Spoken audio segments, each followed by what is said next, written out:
ભાજપના નેતા અને નાયબ મામલતદાર વચ્ચે પ્રણય ફાગ જોવા મળ્યો। નવસારીમાં મહિલા અધિકારીની સાસુએ એક અરજી કરી છે, જેમાં સાસુને પુત્રવધુ અને તેના પ્રેમી નેતા તરફથી ધમકી મળી રહી છે। જાનથી મારી નાખવાની ધમકી મળી હોવાનો સાસુએ આક્ષેપ કર્યો।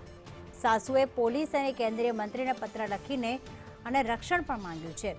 રાજન વધુ વિગતો સાથે જોડાઈ ગયા છે। રાજન, જે ફરિયાદ કરી છે તેમાં કઈ બાબતનો ઉલ્લેખ કર્યો છે?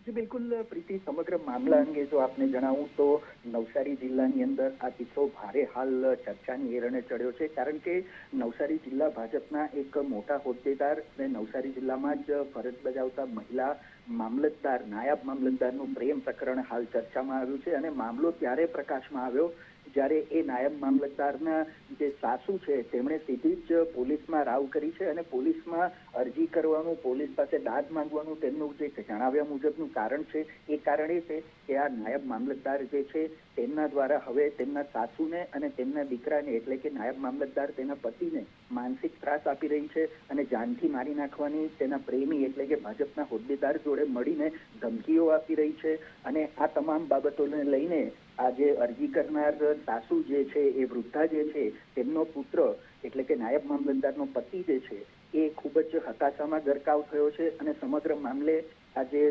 અરજી થઈ છે ત્યારબાદ હવે મુખ્યમંત્રીને અને સાંસદશ્રીને પણ પત્ર લખીને જાણ કરવામાં આવી છે કે અમને જાનની જોખમ છે અને તેના કારણે અમને પોલીસ પ્રોટેક્શન આપવામાં આવે। અને સૂત્રો દ્વારા મળતી જે ઠોસ માહિતીઓ છે તેના દ્વારા એવું પણ જાણવા મળી રહ્યું છે કે આ પ્રેમી પંખીડા જે છે નાયબ મામલતદાર અને ભાજપના હોદ્દેદાર એ વિદેશનો પ્રવાસ પણ કરી ચૂક્યા છે અને તેમનું પ્રેમ પ્રકરણ જે છે એ નવસારી જિલ્લાની અંદર હાલ જાગી રહ્યું છે।